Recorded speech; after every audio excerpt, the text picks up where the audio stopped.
Hello, मैं हूं अशोक और आपका टारगेट विद विशाल में स्वागत करता हूं।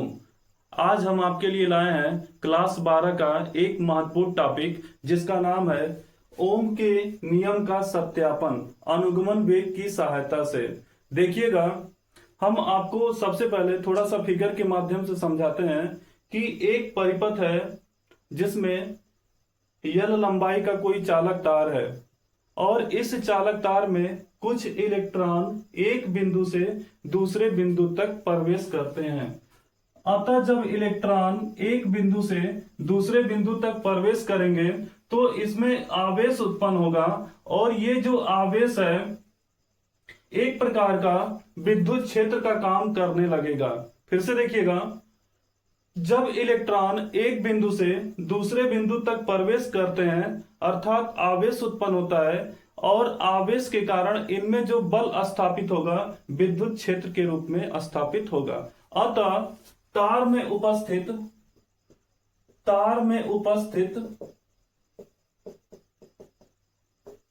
विद्युत वाहक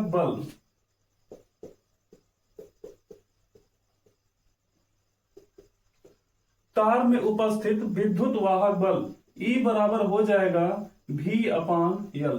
देखिएगा, तार में उपस्थित विद्युत वाहक बल E बराबर V/L। आइए समझते हैं ये फार्मूला कहां से हमें प्राप्त हो रहा है। देखिएगा, जब इलेक्ट्रॉन एक बिंदु से दूसरे बिंदु तक प्रवेश करते हैं या गति करते हैं तो अगर एक बिंदु से दूसरे बिंदु के पास पहुंच जाते हैं तो विभवांतर प्राप्त होता है और ये जो विभवांतर अगर प्राप्त होगा तो इस स्थिति में कार्य पूरा होता है।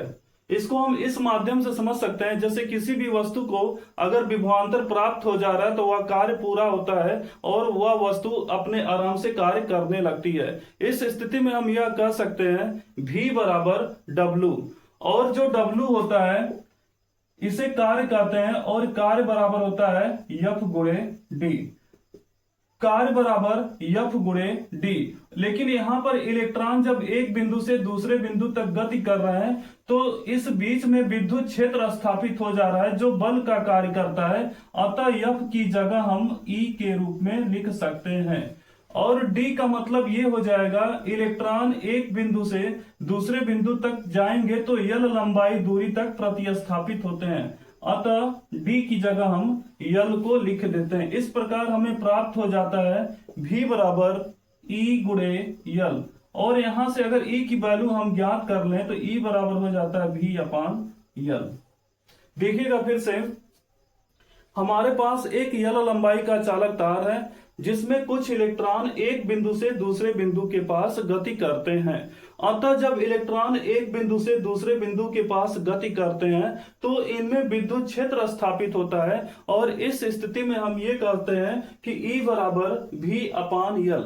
और ये जो E बराबर V/L आया है इसका मतलब ये होता है कि विभवांतर कार्य के बराबर हो जाता है और कार्य बराबर हम जानते हैं कि F गुणे D होता है, बल गुणे विस्थापन होता है। लेकिन इस बिंदु में कार्य F की जगह हम E को ले लेते हैं और D की जगह L को लेते हैं। इस प्रकार हमें मान पूरा प्राप्त हो जाता है V बराबर E गुणे L, और यहां से अगर E की वैल्यू ज्ञात करें हम तो E बराबर हो जाता है V/L, और इसको हम समीकरण 1 मान लेते हैं।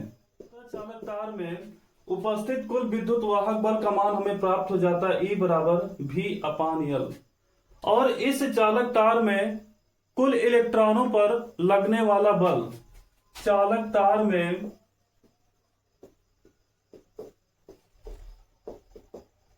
इलेक्ट्रॉनों पर लगने वाला बल, और हम ये जानते हैं F बराबर होता है E/E। F बराबर E/E। देखिएगा, आइए समझते हैं कि ये मान हमें कहां से प्राप्त हो रहा है। हम ये जानते हैं कि E बराबर विद्युत क्षेत्र बराबर होता है बल बटा आवेश, और अगर हम यहां से F की वैल्यू ज्ञात करें तो F बराबर हो जाएगा E/Q। लेकिन हम जानते हैं कि आवेश बराबर होता है N/E, और परिपथ में N का मान अगर 1 रख दें तो यहां से हमें मान प्राप्त हो जाएगा Q बराबर E, और यही मान अगर हम यहां पर रख दें तो F बराबर ये मान हमें प्राप्त हो जाएगा ई और क्यू की जगह ई हम लिख देंगे और ये हमें मान प्राप्त हो जाता है F बराबर E इंटू ई। देखिएगा फिर से, चालक तार में इलेक्ट्रॉनों पर लगने वाला कुल बल F बराबर E इंटू ई, और ये जो मान हमें प्राप्त होता है इस रूप में प्राप्त होता है कि विद्युत क्षेत्र बराबर बल अपान आवेश होता है, और यहां से अगर F की वैल्यू हम ज्ञात करें तो F बराबर हो जाएगा E इंटू क्यू।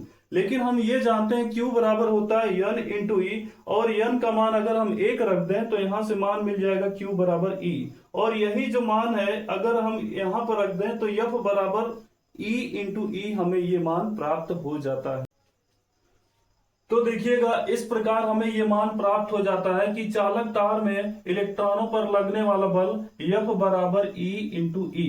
देखिएगा एक बात फिर से समझिएगा कि जब इलेक्ट्रॉन एक बिंदु से दूसरे बिंदु के पास पहुंच जाते हैं तो कुछ इलेक्ट्रॉन आपस में एक दूसरे इलेक्ट्रॉन से टकरा जाते हैं, अर्थात इलेक्ट्रॉनों की गति में परिवर्तन हो जाता है, और जब कहीं पर भी वेग परिवर्तन होता है तो वहां पर त्वरण उत्पन्न हो जाता है। इस स्थिति में अगर हम त्वरण का मान ज्ञात करें तो हम जानते हैं F बराबर होता है m इंटू ए, और इसको हम समीकरण 2 कह देते हैं।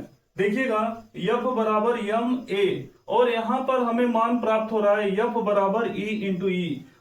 तो इस प्रकार से हम लिख सकते हैं m a बराबर E इंटू ई, और अगर हम त्वरण का मान ज्ञात करें तो ये हो जाएगा E अपान m। देखिएगा फिर से एक बार समझिएगा, F बराबर m a और m a बराबर हो जाएगा E इंटू ई, और अगर त्वरण का मान यहां से ज्ञात कर लें तो a बराबर हो जाएगा E अपान m, और अगर हम इसमें E की वैल्यू समीकरण 1 से रख दें यहां पर समीकरण 1 से तो ये मान हमें मिल जाता है a बराबर E और E की वैल्यू हो जाएगी V अपान m इंटू यल, और इसको हम समीकरण 3 कह देते हैं।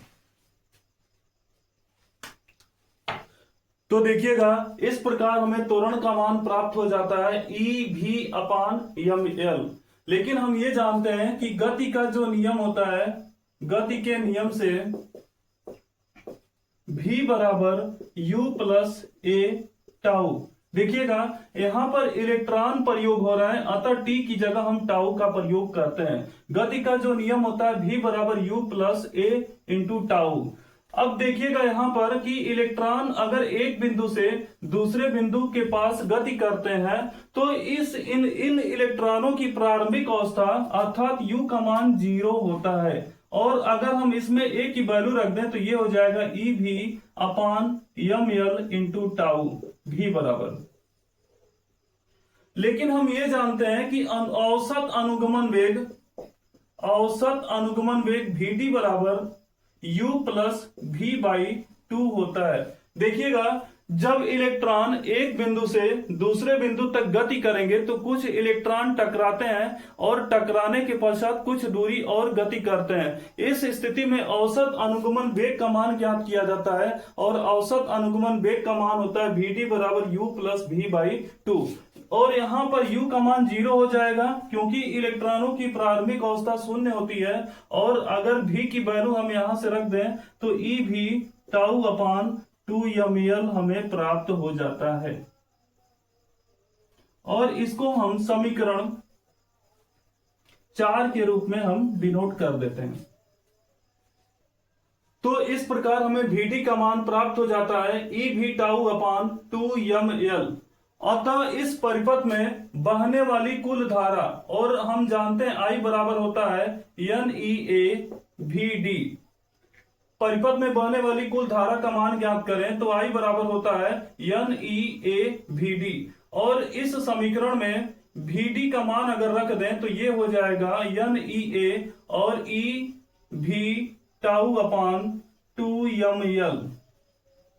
देखिएगा फिर से, परिपथ में बहने वाली धारा I बराबर NEAVD, और ये Vd अर्थात अनुगमन वेग का मान समीकरण 4 से हम रख दें तो I बराबर हो जाता है NEA EV टाउ अपान 2ml, और E का जब आपस में गुणा होगा तो ये हो जाएगा NE square A V tau upon 2ml।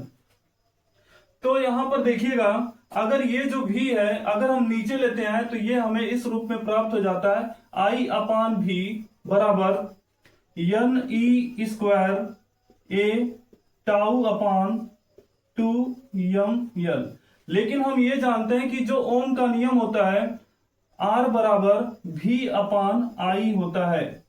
जो ओम का नियम होता है R बराबर v अपान I होता है। अतः ये जो मान हमें प्राप्त हो रहा है इसको अगर हम पलट दें तो हमें R प्राप्त हो जाएगा। तो देखिएगा I अपान v बराबर हमें प्राप्त हो रहा है NE² a tau upon 2ml। लेकिन हम ये जानते हैं कि जो ओम का नियम होता है R बराबर v अपान I होता है। इस स्थिति में ये जो मान हमें प्राप्त हो रहा है इसको हम पलट देते हैं तो ये हो जाएगा v अपान I बराबर 2ml upon NE² a tau. और ये जो मान हमें मिल रहा है इसे हम R कह सकते हैं। तो R बराबर ये हमें प्राप्त हो जाता है 2ml upon NE² a tau. तो इस प्रकार ये हमारा मान पूर्ण रूप से प्राप्त हो जाता है और इस तरह हमें ओम का नियम का सत्यापन सिद्ध हो जाता है। देखिएगा, अगर आपको हमारा ये वीडियो पसंद आ रहा है तो प्लीज हमारे चैनल को सब्सक्राइब करिए और अधिक मात्रा में शेयर करिए और प्लीज कमेंट बॉक्स में यह जरूर लिखिए कि कैसा लगा।